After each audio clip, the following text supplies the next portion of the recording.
Muchas gracias por invitarme. Yo soy lector de todos los medios, es una de mis obsesiones estar informado, así que sigo mucho este medio también y sus opiniones. Muchas gracias, Abel Cornejo, bienvenido. Bueno, más que una entrevista, me gustaría que tengamos, ya que estamos en un domingo a la noche, hay mucha gente mirándonos del otro lado, tengamos una charla por delante. Vamos a hablar estaba yo recién haciendo un encabezado del tema judicial, usted ministro de Justicia, y luego hablaremos también de seguridad, que hay mucho para hablar. Primero, ¿qué justicia tenemos hoy? Bueno, nosotros tenemos una justicia donde efectivamente la gente está esperando cambios importantes y señales importantes en ese sentido. Creo que no es solamente un problema de Salta, sino un problema nacional. La Corte Suprema tiene en este momento una composición incompleta. Creo que es un número reducido, el de la Corte Suprema. Y si tenemos que analizar desde la vuelta a la democracia hasta ahora, espasmódicamente se vino discutiendo de justicia. No se discute sobre justicia o qué vamos a hacer con la justicia en las campañas electorales, por ejemplo. Yo lo vengo señalando hace mucho tiempo eso. Tendría que formar parte de la agenda ciudadana. ¿Por qué no se discute? ¿Por desconocimiento? ¿Falta de propuestas sobre el tema? ¿Es algo clave? ¿Es un derecho de la ciudadanía? Yo le cuento una cosa para que usted vea. Esto no es una crítica, sino un dato de la realidad. Sí, claro. Afortunadamente los medios se ocupan mucho de la justicia. Si los medios se ocupan es porque a la gente le interesa. Sin dudas. Ahora, por ejemplo, cuando a mí me tocó ser presidente del Consejo de la Magistratura, creo que en 2 exámenes había algo de gente. Y los exámenes son públicos. Entonces, es como que esa disociación puede ser parte por descreimiento, puede ser parte por desinterés, pero me parece que ahí tiene que ver también mucho el tema de empezar de los primeros grados del aula a inculcar institucionalidad, sobre todo porque ya estamos empezando a una etapa de democracia mucho más evolutiva. Cuando yo era joven, que me tocó ser joven en la dictadura y ya no tanto en la profesión, se conformaba la gente, después de tantos años de interrupción de los gobiernos constitucionales, que se votase periódicamente, era prácticamente un logro eso. Eso afortunadamente, en democracia plena, no es la segunda vez, es la primera vez en 200 años que la Argentina va hacia una democracia plena. Pero ¿qué pasa? La gente empieza a exigir, como es lógico, una democracia cada vez más, Sí. Y las formas de la democracia están cambiando. Vamos, en muchos casos, a una democracia mucho más directa, donde hay peticiones mucho más concretas y hay urgencias que atender que ya los eslóganes no sirven. Entonces, hay una sociedad que nos interpela y creo que a medida que esto se profundice, habrá mayor conciencia también que quienes estamos en la función pública no solamente somos funcionarios de ocasión, porque eso debe ser así, una democracia, sino que además somos servidores públicos y debemos dar cuenta de las cosas que hacemos. Creo que todo eso tiene un poco que ver con lo que estamos hablando. Antes que llegue usted al Ministerio de Justicia, ¿qué rumbo veía usted por parte de la provincia, por parte del Ejecutivo, en materia judicial? Bueno, si usted siguió varias de las declaraciones mías, yo soy medio un eterno disidente en algunas cosas, pero no por solamente el hecho de disentir, ¿no? La justicia sin duda es el poder más conservador por lejos. Le cuestan los cambios, le cuesta aceptar los cambios. Recién escuchaba en la editorial una cosa que es muy cierta, yo lo repetí varias veces, el tema de la distancia con la gente. Yo siempre que estuve en la función, estuve las puertas abiertas, no siempre se va a recibir elogios, ni mucho menos. Sí, claro. Pero tampoco hay que tenerle miedo a la gente no va a insultar, la gente va a pedir y hay que escucharla. A veces se pueden dar soluciones, otras no, pero el solo hecho de escuchar a la gente es un rumbo a seguir de parte de quien está escuchando y un poco tener el termómetro de qué es lo que está pasando. Esa disociación yo creo que hay que acortarla en forma urgente, por una parte. Por otra parte, creo que se han perdido objetivos institucionales muy importantes. Por ejemplo, en la tradición del derecho público provincial, para que la audiencia entienda claramente esto, en toda la historia de las constituciones de Salta, la primera es de 1821, este año en agosto cumplió 200 años, nunca los jueces, antes se llamaba Superior Tribunal de Justicia, Cámara de Justicia, hasta que la Constitución de 1929 le pone el nombre de Corte de Justicia, sin Suprema, ¿no? Corte solo, claro. como se llama hasta ahora. En 200 años de historia institucional salteña, nunca los jueces de la Corte duraron toda la vida. ¿Por qué discutimos eso ahora? Si durante 200 años nunca se discutió eso. ¿Por qué cree usted? ¿Una cuestión política? A veces es porque me dicen porque en las otras provincias es así, yo le puedo contestar, bueno, pero en ninguna otra provincia la Corte tiene el poder exorbitante que tiene en Salta. 2 veces, 3 en realidad, porque primero me invitó el bloque del Frente de Todos y después 2 veces me invitó la Comisión de Poder Judicial de la Convención Constituyente, la Comisión, perdón, y es muy interesante ver lo que se está planteando hoy en la Convención Constituyente. ¿Por qué? Porque si algo está, yo veo que hay un acuerdo en la Convención Constituyente, es acortamiento de mandatos, tanto del Poder Ejecutivo como de legisladores, y nadie, yo escuché, que defienda que los jueces de la Corte duren de por vida. Sin dudas. Es la tendencia. ¿Cuánto cree usted que debería ser el tiempo correcto? Hay algunos que se proponen 8 años sin reelección, hoy son 6. En definitiva, ¿cuántos años debería ser lo correcto? Mire, a ver, yo le voy a ser absolutamente sincero. yo lo dejaría tal cual está. Usted sabe que yo no soy partidario de la reforma de la Constitución. Lo sé. Lo he dicho desde hace años. Desde el inicio. Pero no solamente ahora, en los intentos de reforma anterior también. La duración de 6 años que tiene ahora un juez es como risible decir que si dura más el juez va a ser más independiente. Yo he sido juez de la Corte. A mí cuando me han ofrecido ser juez de la Corte, de acuerdo a lo que dice la Constitución de la provincia, uno sabe que va por 6 años.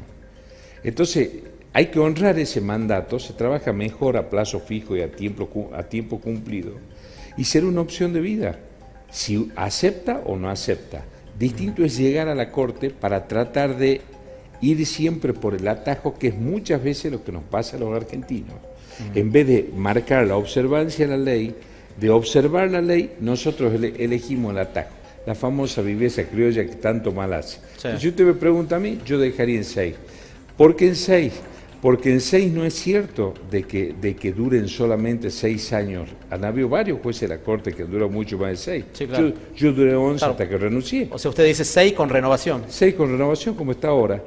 ¿Por qué 6 con renovación? Porque lo que hay que discutir es otra cosa que se está planteando en la Constituyente, que es, por ejemplo, un sistema como el de Río Negro, donde hay una suerte de Consejo de Estado, además del Consejo de la Magistratura, que ese Consejo de Estado le pueda ofrecer una terna al gobernador de la provincia y seguramente 3, 4 o 5 representantes de distintos organismos que tienen un valor dentro de la sociedad, colegio de abogados, por darle un ejemplo, Sí. no van a elegir lo peor. Van a elegir algo o alguien que sea medianamente aceptable. Entonces hay un salto en la calidad institucional por una parte. Claro. Y está la legitimidad de un acuerdo previo a que si está eligiendo una jueza o un juez para que vaya al Superior Tribunal, como se llama allá, o a la Corte de Justicia, como se llama aquí, usted busque entre los abogados o los jueces o juezas más representativos. Eso no está ocurriendo. Mire, ¿no? Usted decía recién que ve y coincide conmigo que hay mucha distancia entre la justicia, los jueces Sin y la ninguna gente. duda. Y de hecho estamos hablando de la reforma de la Constitución. ¿Siente, esto nunca se lo puede preguntar, pero ya que tengo la oportunidad, hoy ya es un análisis en vano, pero bueno, igual va la pregunta. ¿No siente que es una reforma elitista? Porque digo, estamos discutiendo de políticos, de jueces, más años, menos años, y nunca de temas que les llegue y les impacte verdaderamente a la vida de la gente y a sus problemas. Bueno, el acortamiento del mandato yo no lo veo elitista, ¿no? Veo que mejora sensiblemente la calidad de la democracia. ¿Pero le da garantía a la gente? Sí, claro. ¿Sí? Es que hay una cosa fundamental que yo también lo vengo diciendo hace años. Salta en particular necesita una fuerte renovación de sus dirigentes. Tiene que entrar otra generación. Hay nuevos colectivos sociales que antes no existían. Hay nuevas demandas. Hay una ciudad que la ciudad de Salta es como que estalló. Porque se habla para los políticos, intendentes, etcétera, 2 mandatos, es decir, 8 años.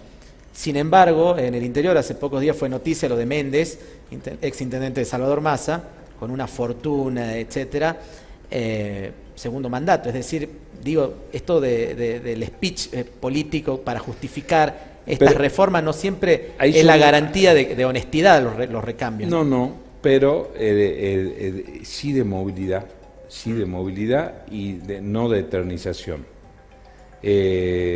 Hay que ver porque en 2019 muchísimos de los intendentes que venían con largos años de mandato quedaron afuera. Yo creo firmemente en la soberanía popular, en el voto, pero también creo en otra cosa. Además de la soberanía popular y el voto, si hay mandatos acotados, hay mayor posibilidad de que haya renovación y de que otra gente participe en la discusión política.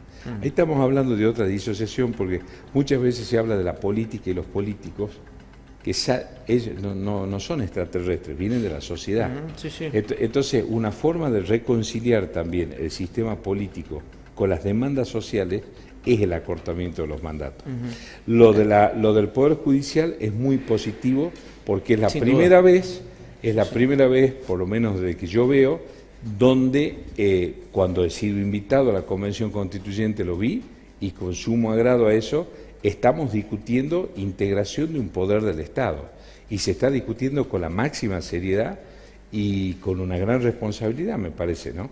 Entonces creo que esos son 2 aportes que sí van a repercutir en la calidad del sistema, sin duda alguna que hay que mirar otras cosas. Una de las cosas que hay que ver que está relacionado con esto es justamente el del sistema electoral y de la representatividad. Bien. En muchos lugares está subrepresentado.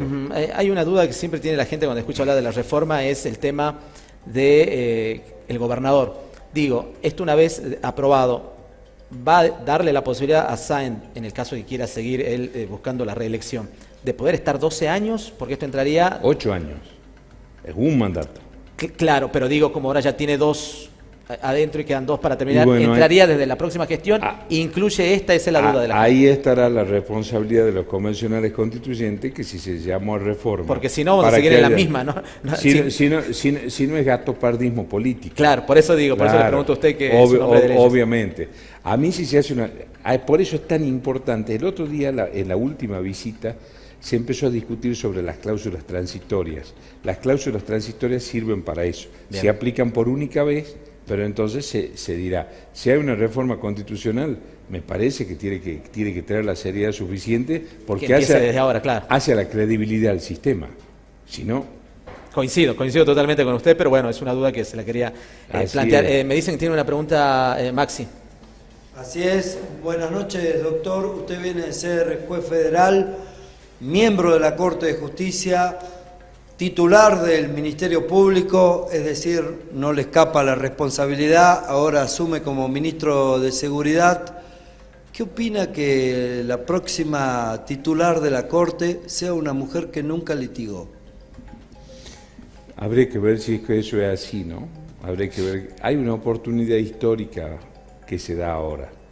Justamente por esto, todo lo que estamos hablando, yo no suelo personalizar, pero sí me parece que del resultado de la Convención Constituyente pueden surgir muchas cosas como factores indicadores de quiénes tienen que ser las futuras juezas y jueces de la Corte.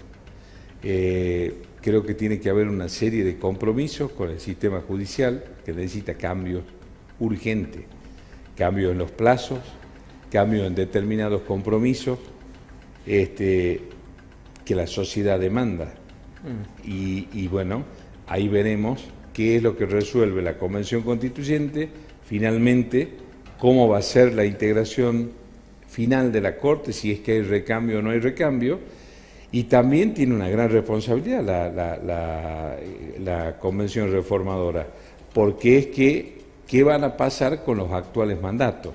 Si va a haber una cláusula transitoria que se toma como parte del mandato que está en ejercicio, como mandato que se está cumpliendo, si se va a renovar nuevos mandatos, qué es lo que se va a hacer al respecto. Ministro, ¿por qué la gente descree tanto a la justicia? Por varias razones. Hay un fenómeno que yo siempre digo, que el apunamiento no es solamente de las alturas, ¿no?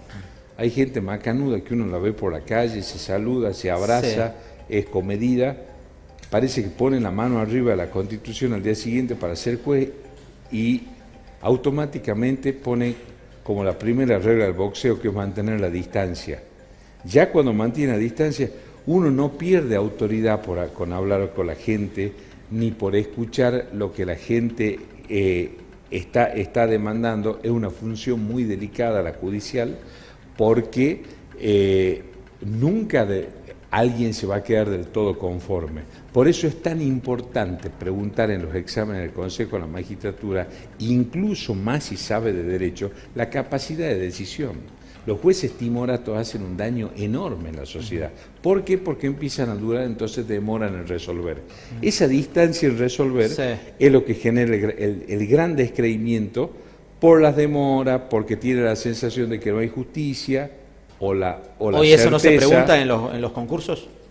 Se preguntan cosas que yo no preguntaría, por eso yo he dicho que en el plan de seguridad 21-23, una de las cosas que vamos a mandar es que haya consultores técnicos. Se va a concursar la Fiscalía de Ciberdelitos, la Fiscalía de Incidentes y Seguridad Vial. Ahí tiene que haber expertos que realmente puedan evaluar a los concursantes y dar los temas, pues no le puede preguntar sobre temas de derecho civil a alguien que va a concursar sobre una fiscalía que específicamente tiene una competencia determinada por ley. Me parece que esas cosas son casi elementales, ¿no? ¿Qué opina de lo que dijo el juez de garantía Colombo en relación a uno de los concursos más importantes, que es el Tribunal de Impugnación, donde se deciden las causas más importantes? Así que imagínense los intereses cruzados que surgen ahí, ¿no? Generando esta duda para el resto de los concursos, él poniéndose como ejemplo con la nota obtenida y todo lo demás. ¿Qué dice de este escándalo? A mí me parece que el Consejo de la Magistratura hace tiempo viene en la mira por lo siguiente. Usted sabe que yo, canciller y embajador, no voy a ser nunca, entonces todos los problemas que tengo es por ser, pero somos medio parecidos a Maestro Tocayo, me parece en eso. ¿Qué pasa en el Consejo de la Magistratura? Dos cosas muy importantes. Al concursante común estamos hablando. Unos dicen, si no tiene un patrocinio político suficiente, no llega. Primera cuestión. Patrocinio político suficiente. Como que tiene que tener algún tipo de padrinazgo para poder llegar. Esto que yo estoy diciendo no es una cuestión subjetiva. A mí, cuando me tocó ser presidente, había un caso, por ejemplo, de una jueza. No viene al caso, menos mal que después la nombraron, estuvo en 13 ternas. En 13 ternas. Mire. Es un disparate. Sin dudas. Bueno, aparte, hasta psicológicamente, hasta por la autoestima hace mal. Ese es un tema. El otro tema es que han empezado a trascender, eso se había atenuado de alguna manera, y en eso debería haber un acuerdo político realmente sólido y serio que lo mantenga. Cuando usted se presenta a dar examen, no se puede jugar o malversar la esperanza de la gente que va a concursar. Entonces, cuando usted va a concursar, tiene que tener la certeza de que no hay una disparidad ni una asimetría de criterios en ese sentido. No puede haberla. Entonces, yo creo que todo lo que será la decisión política de la elección, en el mejor sentido, será cuando esté constituida la terna. Otro fenómeno que ahora empezó a pasar, que antes no sucedía, es que en las ternas, cuando usted termina de tomar una entrevista a todos los concursantes, inmediatamente el Consejo tiene que empezar a deliberar para elegir una terna. Claro. Si deja pasar días, ahí ya el diablo mete la cola por la ventana y empieza, aunque sea lo más transparente del mundo, es generador de sospecha. Porque usted va a decir, por ejemplo, usted está concursando, termina de concursar y está ansioso, obviamente. Claro. Puede deliberar 5, 6 horas, 7, 8 el Consejo ese mismo día. Después saldrá el resultado. Ahora, si empieza a postergarse eso en el tiempo, Empiezan lo los lógico llamados. es que va a pensar, acá hay algo extraño, por lo cual no se está eligiendo no solamente a los mejores, sino a criterios de ecuanimidad que tienen que haber. Ahora entonces con estos problemas que tiene el Consejo de la Magistratura, es decir que tenemos un Consejo poco transparente al momento de los concursos que... A mí me donde salen los jueces, me ¿no? parece que debería haber una autocrítica muy fuerte. Tal vez hubiese sido interesante que el Consejo de la Magistratura hubiese ingresado en la reforma de la Constitución, como no. Y habría que ver en cuanto a la participación de si es que la ingeniería que tiene el Consejo en su estructura institucional. Hay una gran cosa, que el Consejo de Salta solo está para elegir a miembros del Poder Judicial y del Ministerio Público. Sí. El tema, la pregunta no es para qué está el Consejo, sino cómo elige el Consejo. Eso es lo que hay que despejar cualquier tipo de dudas al respecto. Y siempre es bueno que dentro de las instituciones no haya purga como en la antigua nomenclatura rusa, pero sí tiene que haber un gran sentido de autocrítica. Claro. Sí debe haberlo. Institucionalmente debe haberlo. Las instituciones debemos saber, cada uno de los miembros de los distintos poderes, que por supuesto vamos a tener aciertos, vamos a tener errores, pero cuando hay errores hay que corregirlos. No hay nada más inmoral que perseverar en el error, ¿no? Sin dudas. Perdón, doctor, hay- hay una opinión muy importante que dice que dentro del Consejo de la Magistratura tiene que salir la Corte de Justicia. ¿Qué opina de esto? Usted ha Tiene sido que miembro salir de la Corte del Consejo. Claro, que la Corte no tiene que estar en el Consejo. Es probable que sea una opinión acertada esa. Es probable que sea una opinión acertada. Esto, no solo. Hoy lo preside el personal administrativo del Consejo de la Magistratura, depende de la Corte, y del presupuesto de la Corte se le da al presupuesto al Consejo. Con lo cual hay también una relación de poder exorbitante, porque al no permitirse la elección del presidente, estamos de alguna manera esquivando las formas democráticas de las que estamos hablando. Si lo que queremos es mayor representatividad y ir hacia formas más directas de democracia, cualquiera que es integrante del Consejo podría ser presidente del Consejo de la Magistratura, sin ninguna duda. Bien. Hablando del Consejo de la Magistratura, vamos a escuchar y ver una entrevista que hicimos acá en este medio en denisalta.com a Graciela Bud, que es miembro de la magistratura también en Salta, y nos decía lo siguiente en cuanto a estos temas. A ver, dale, ya me dice la producción entonces enseguida nada más. Vamos a escucharla porque tiene también un punto de vista crítico en algún aspecto y me parece que es interesante sumar opiniones en estos días donde la justicia forma parte casi de la escena, ¿no? Se está hablando muchísimo de lo que es el Poder Judicial. Hay un Dale. grupo de abogados incluso, ¿no?, que Sí. está interesado en eso. Correcto, a ver, ahí lo escuchamos. Sí, la verdad es que es poco conocida la función del Consejo de la Magistratura, pero en general el Consejo es un organismo constitucional, está en la Constitución y que está encargado básicamente de seleccionar juezas y los jueces de la provincia de Salta. La gente sospecha por la falta de independencia de la justicia. El Poder Judicial es un poder que no está acostumbrado a rendir cuentas. Es decir, no rinde cuentas ante la sociedad. Y tal vez esto tenga que ver con el diseño institucional, digamos, esto Roberto Gargarella lo explica muy bien en sus libros, pero... Hoy por hoy ni siquiera podemos saber, como ciudadano, cuánto gana un juez, una jueza en Exacto. Salta. De hecho, hubo hasta un juicio por este tema.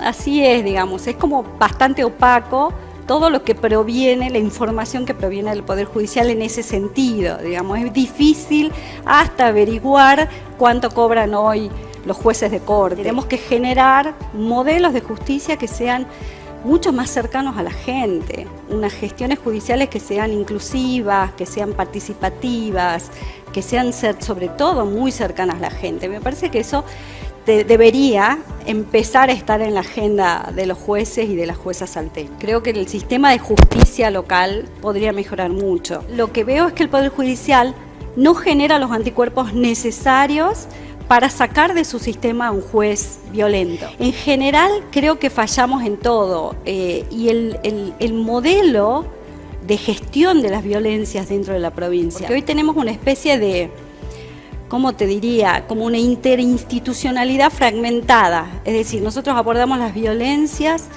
con, por un lado, la policía, con la justicia y también con ciertas políticas públicas que cada vez tienen menos recursos. Claro. Digamos que dejamos a las mujeres víctimas de violencia completamente desprotegidas porque no hay recursos desde el Estado. Cuando sabemos que es una obligación del Estado asistir a las mujeres víctimas de violencia. Y sin embargo, eso está faltando. Una mujer va a una comisaría a denunciar siendo víctima de violencia y a veces no le toman la denuncia. Las mujeres reclaman que no le quieren tomar la denuncia, que le dicen, bueno, anda, toma un café, que se te pase y después vas a ver que no estás tan enojada. Claro. Una vez que se le toma la denuncia, hay que esperar que la policía derive esa denuncia hacia el fiscal, hacia lo que corresponda. A veces no se deriva esa denuncia y esa mujer sigue en riesgo. Una vez que la justicia tiene esa denuncia, tenemos las carpetas. Sé que los juzgados de violencia en Salta están superados de problemas y el tema es que la justicia está preparada para dar respuestas cerradas, respuestas estandarizadas a esos problemas. Es decir, decreta medidas de protección. Después, ¿quién hace el seguimiento de esas medidas de protección? Es decir, ¿quién monitorea que realmente se cumplan esas medidas de protección? ¿Existe un sistema de monitoreo? Y no, las mujeres siguen entonces en riesgo. Una mujer víctima de violencia, nosotros estamos obligados constitucionalmente, convencionalmente, a brindarle protección y asistencia. Esto es una obligación del Estado. Por falta de recursos, por falta de compromiso real con el tema. ¿Qué esperas de estos nuevos representantes que se van a sumar al Congreso Nacional? 3, precisamente, desde tu rol como una mujer abogada que defiende los derechos de la mujer, que tiene una mirada muy crítica de la justicia. Bueno, no espero mucho, no tengo mucha esperanza, pero tal vez pensando en lo macro, sí me parece interesante equilibrar un poco las fuerzas en el Congreso, eso me parece sí interesante. Sí que no se olviden de los intereses de Salta, me parece que ese informe que hace poco se ha conocido de que más de la mitad de la población se encuentra bajo la línea de pobreza, sí, 60%. Me parece 60%, creo que ese tema tiene que ser una obsesión, que todas las políticas que se discutan o las leyes que se discutan dentro del Congreso de la Nación, los representantes de Salta tienen que tener esa única obsesión de sacar a la gente de la línea de la pobreza. Ahora, eso no lo conocíamos oficialmente, pero ya lo veíamos cuando uno camina a la calle. Es decir, los políticos, imagino, lo saben. ¿Por qué tampoco se hizo en todo este tiempo y por qué te hace creer o pensar que eso puede llegar a suceder a raíz de esta nueva elección? Yo creo que tal vez a quienes nos gobiernan ahora están todavía anestesiados por el tema de la pandemia y que no pueden salir, me parece, de esa inercia. Quiero creer que a partir de estas nuevas cifras que ponen al desnudo cuál es la verdadera situación de la provincia, me parece que tiene que haber una coalición enorme de fuerzas y el compromiso de todos de que una sociedad con tanta pobreza no es tolerable. Y ya que mencionas la pandemia, ¿crees que se sigue usando a la pandemia como una justificación para todas estas cosas que no se están haciendo y que estamos hablando aquí? Tal vez sirvió mucho tiempo como una justificación, pero me parece que es momento de no tolerarla más, ¿no?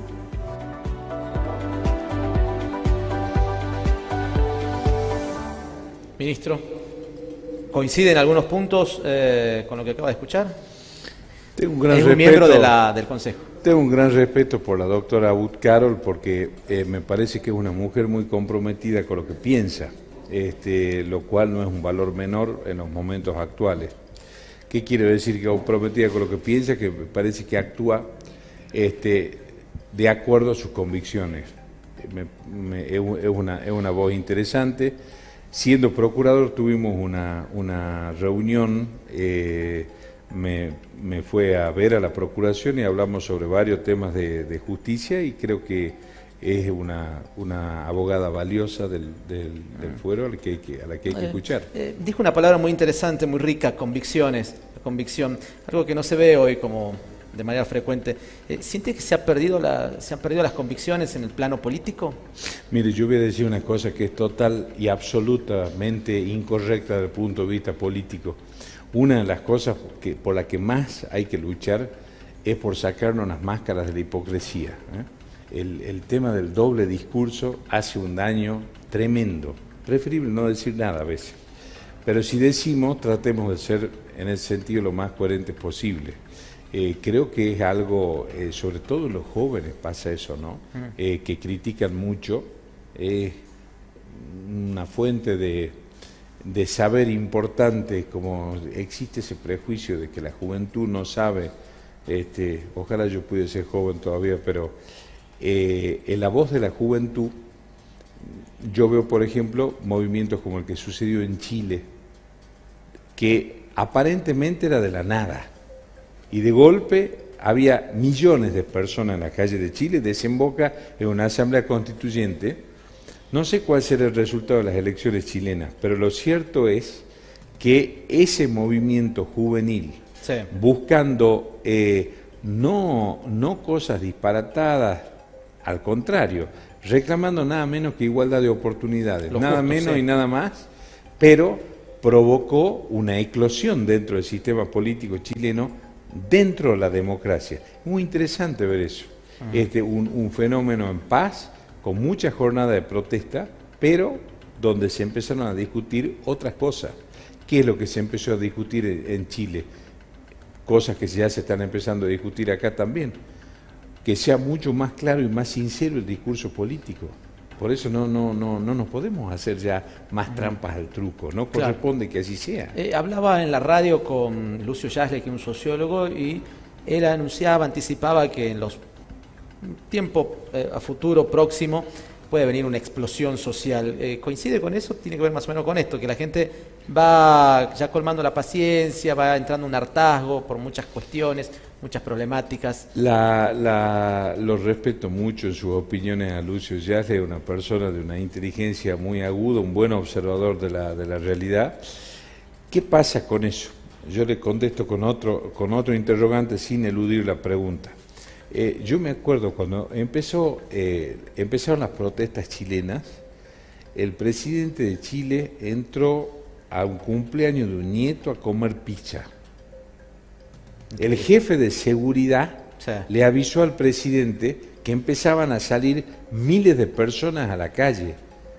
Entonces, una cosa es que yo me quedé anonadado de leer eso, cómo los servicios de inteligencia nos habían avisado al presidente lo que iba a pasar. Y yo para mí adentro me preguntaba, ¿y qué no sabe el presidente qué es lo que estaba pensando la gente? Trascendió una llamada a la primera dama chilena también en ese momento, diciendo de que qué es lo que sucedía, que iban a perder sus privilegios. Y lo que hay en realidad, y para evitar justamente que haya estallidos y eclosiones, porque yo soy un ferviente amante de la paz, por sobre todas las Totalmente. cosas, por Sí, sobre todas las todos. cosas. Todos queremos. Todos. Y el pueblo argentino es un pueblo pacífico. Lo que pasa es que cuando existe ya ese distanciamiento tan marcado de pensar que los servicios les tienen que avisar, quiere decir que está mirando para otra parte, ¿no? Y así fue lo que sucedió en Chile con todo eso, y veo que yo tengo muchas esperanzas en la Argentina, en Salta en particular, que se empiece a discutir desde distintos sectores, muchos de los cuales todavía están invisibilizados desde el punto de vista Pero hay político. posibilidad de discusión, digo, el debate en toda su forma siempre es muy rico y válido. Siempre hay, Pero- siempre hay posibilidad, siempre hay posibilidad, y sobre todo hay posibilidad de exigir. Por eso yo digo que en las renovaciones de los turnos electorales, ya usted va a ver en el próximo turno electoral, va a ver cómo va a ir cambiando la agenda y nos vamos a ir alejando de esos Sí. eslóganes Por- que nada dicen, ¿no? Porque de hecho, a ver, hablábamos recién de la reforma de la Constitución, se está debatiendo en estos días, y hace unos días atrás Pamela Caletti, quien se convirtió en diputada nacional, dijo en medio de ese debate, entre comillas, no importa si no hay consenso, esto sale igual. Ujú. Eso es una manera de cerrar el debate, la discusión, aceptar la crítica, la No, sugerencia. no es el ambiente que yo vi dentro de la constituyente, ¿no? Dentro de la constituyente yo veo que hay constituyentes de fuste que están marcando muchas cosas que van a tener que ser escuchadas. Yo soy firme partidario de los consensos, pero también respetuoso de los disensos, porque en el disenso, fundamentalmente en el disenso, es donde se nutre la democracia. Si no, vamos a sistemas bonapartistas o de pensamiento único que no tiene nada que ver con la democracia. Usted fue procurador hasta hace pocos días atrás.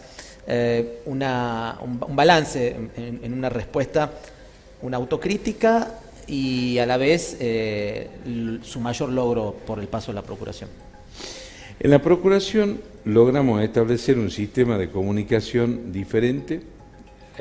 Afortunadamente a lo que había, creo que pudimos acercar de alguna manera a la consideración pública para que por lo menos la gente sepa qué hacen los fiscales, que no es un tema menor. Hace poco, relativamente, se reformó el Código Procesal Penal de la provincia, donde cambió el eje. Errores, no me alcanzaría la noche para decir, porque siempre uno quiere hacer mucho más de lo que pudo hacer. Me parece que fue muy importante establecer y visualizar como política central del Ministerio Público las políticas de género. En todos los medios que voy no me canso de reiterar antes y ahora que es una vergüenza los índices de femicidio que presenta Salta, una vergüenza provincial. Hay que decirlo con todas las letras y dejar de dar vueltas con eso. ¿Y por qué estamos tan mal? ¿Por qué estamos peor que el año pasado incluso? ¿Por qué estamos tan mal? Porque el cambio estructural ahí tiene que ser un cambio de 180 grados. El tema es lo mismo que cuando hablamos de seguridad. Seguridad no es solo la policía. Seguridad es una concepción de los distintos actores sociales que tienen posibilidad de hacer cambios sociales. Lo mismo pasa con el tema género. El tema género yo creo que hay que empezar con educación sexual obligatoria, con gabinetes psicopedagógicos y con los primeros grados de las escuelas que se enseñe lo que es el respeto y la igualdad de la mujer. Es una cosa increíble que en el siglo XXI veamos eso, es de una barbarie y de una perversidad sin límite lo que sucede ahí. De hecho, a nivel país es una de las peores provincias, Salta, en cuanto a sus índices, ¿no? Por supuesto. Entonces también tenemos que preguntarnos por qué pasa eso.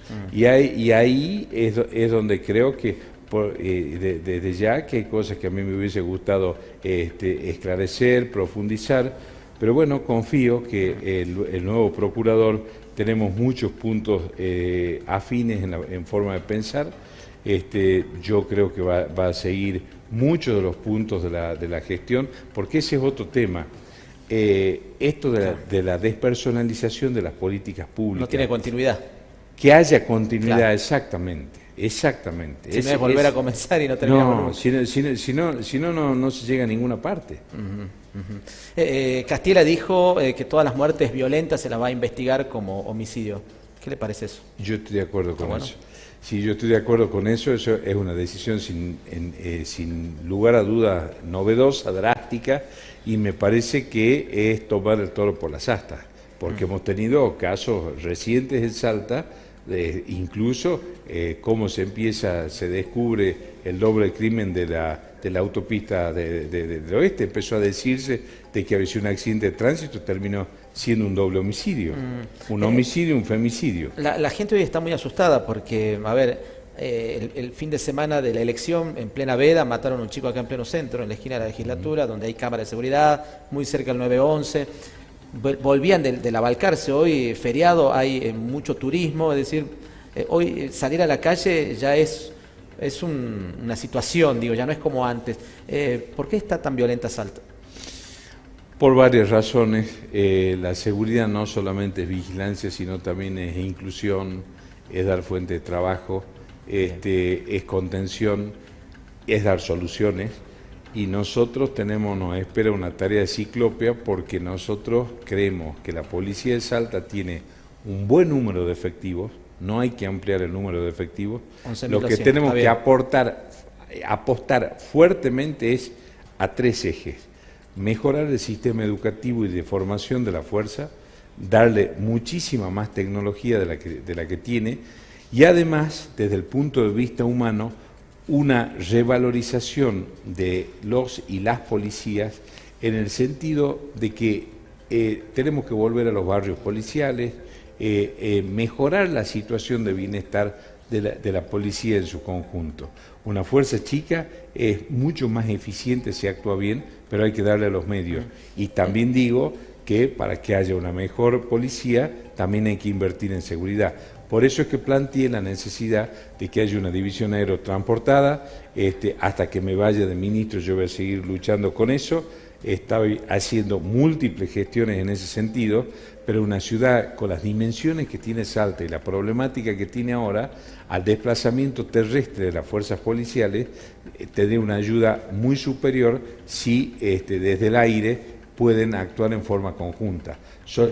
Salta sería la cuarta provincia que tenga una división aerotransportada, pero... ¿Usted habla de tener un helicóptero? Por supuesto. ¿Ya le dieron el sí? Vamos a ver qué pasa, hay que ver las cuestiones presupuestarias que son delicadas, pero es uno de los ejes... Sabemos por los números que observamos de nación, partidas llegan constantemente, es decir, por tema plata creo que no habría inconvenientes. Es una situación económica complicada la que estamos atravesando, pero yo soy optimista en ese sentido, en que podamos arribar a eso. Es la primera vez que escucho hablar de la prevención, de trabajar en la prevención, lo valoro un montón, porque siempre se habla ya con el hecho sucedido. Soto, nuestro economista, tiene una consulta. Bueno, tenía dos preguntas. Una tiene que ver con esto de la participación ciudadana. Argentina es el país de los abogados, los presidentes, los gobernadores, los intendentes, los diputados, los jueces, la mayoría son abogados. Y en la justicia hay un problema de representatividad, que eso está presente en muchas encuestas, incluso internas dentro de lo que es la justicia. Le quería preguntar, ¿cree que en breve habrán reformas, como por ejemplo el tema de oralidad, juicios por jurados, que vayan abriendo esta administración de la justicia en Salta, o vamos a seguir en una discusión medio endógena de la justicia con cuestiones más que nada formales? Esa sería una pregunta. Y la otra tiene que ver con lo que estaba hablando recién, de cuáles son las prioridades presupuestarias de su gestión, porque la gente aquí que comenta está preocupada en la gestión de la seguridad, quiere resolver ya mismo sus problemas. Se habló con diputados por el presupuesto, con el ministro para plantear una prioridad, una urgencia para resolver el problema de la seguridad. En cuanto a lo primero, yo creo que el futuro del derecho es multidisciplinario en primer lugar, porque eso es creer que por ser abogado se sabe de todo, un error gravísimo. Vamos a plantear varias reformas en materia de justicia, una para mejorar la celeridad de los procedimientos administrativos, una reforma al Código Contencioso y a la Ley de Procedimientos Administrativos, que es de 1908, o sea que fíjense el atraso que tiene. Hay un proyecto muy bueno de Código Procesal Civil y Comercial para aportar oralidad y que sean más ágiles esos procesos. Y en cuanto a la última pregunta sobre las previsiones presupuestarias en materia de seguridad, yo me propuse que voy a recorrer todos y cada uno de los municipios de la provincia. Ya estuve hablando la semana pasada con varios intendentes. Esta semana me voy al norte, a Orán y el departamento San Martín. La próxima voy a Anta y voy a Los Valles.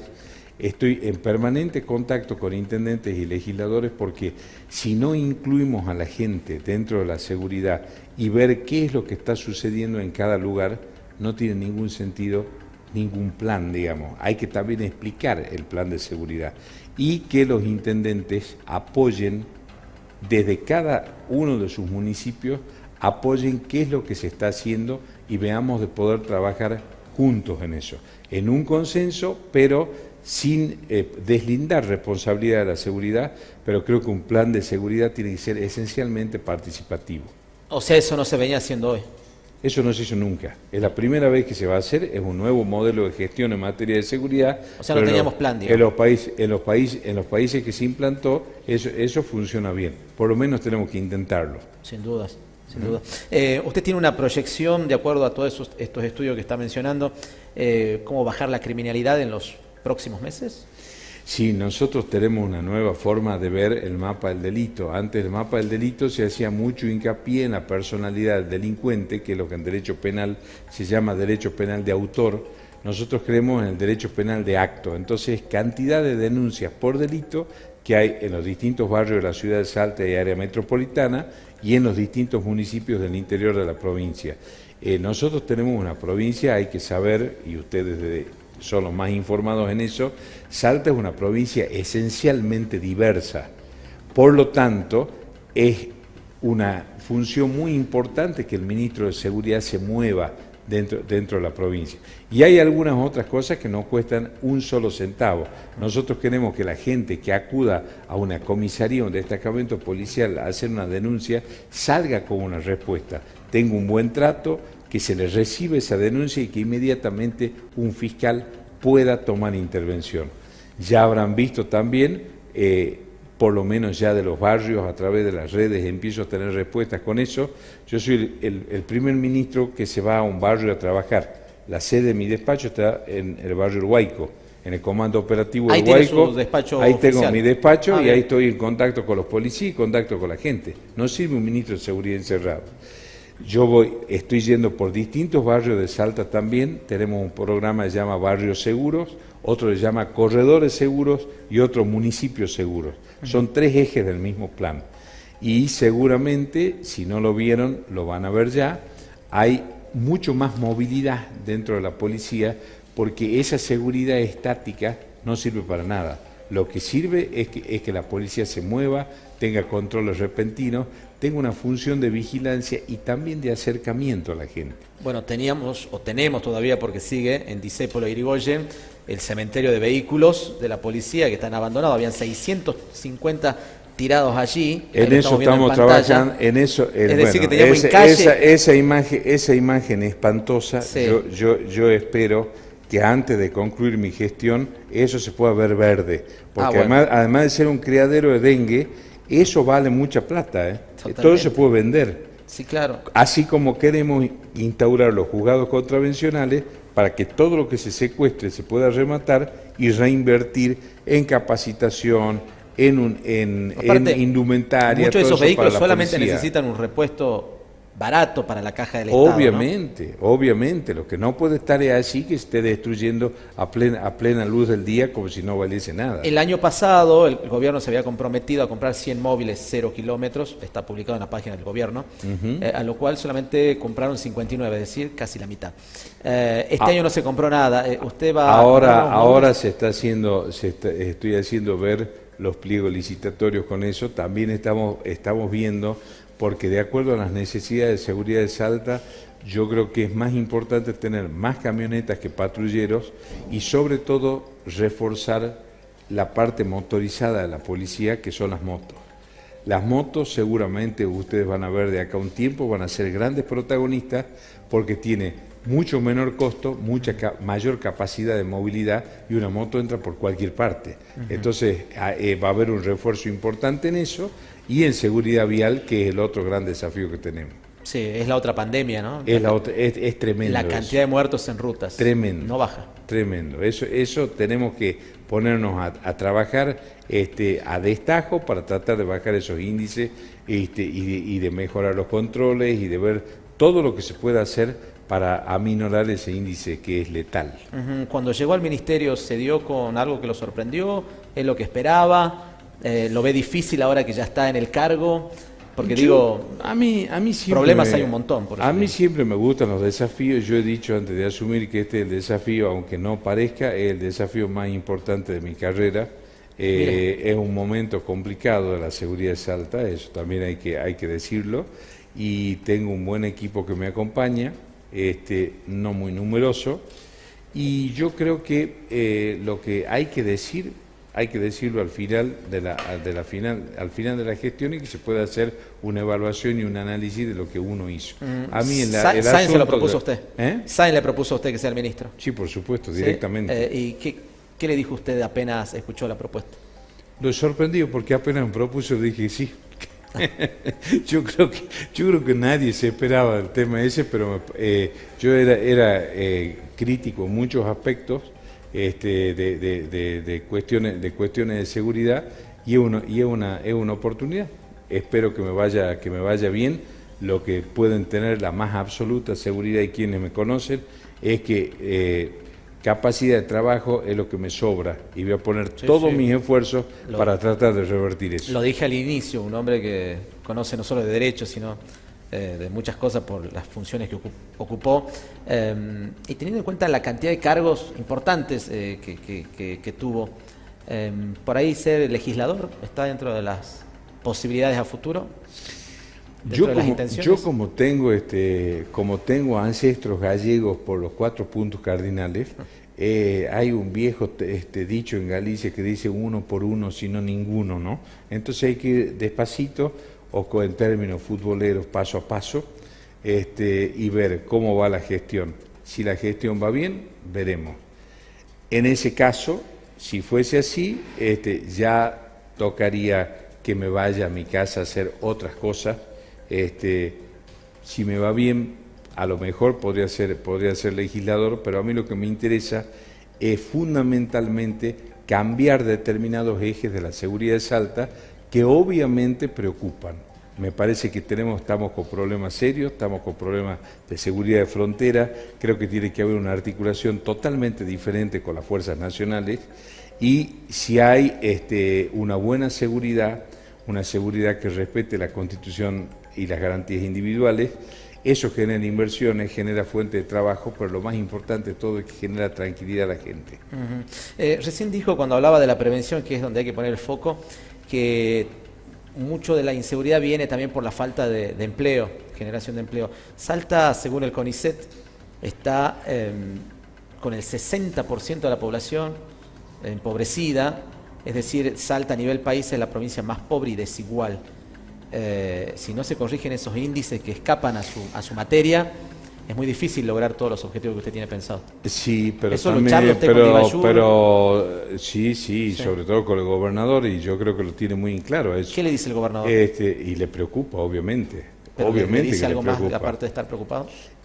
Bueno, hay que hacer una serie de políticas públicas y ver, y por eso es tan importante también respecto de los legisladores por Salta, de empezar a conseguir cosas para Salta. Salta ciudad, por ejemplo, es la ciudad que más creció en los últimos 10 años en Argentina. Y justamente por esos índices de pobreza creo también que esa noción que hace como un sinónimo seguridad y represión nunca es buena. Por eso nosotros creemos en métodos alternativos de resolución de conflictos. Vamos a crear un centro provincial de mediación porque hay muchos esfuerzos dispersos. Tenemos mediación comunitaria, mediación judicial, mediación del Ministerio Público. Bueno, entonces todo eso tiene que confluir hacia tratar de dar soluciones y salidas a la gente que obviamente tiene demandas muy fuertes, sin duda.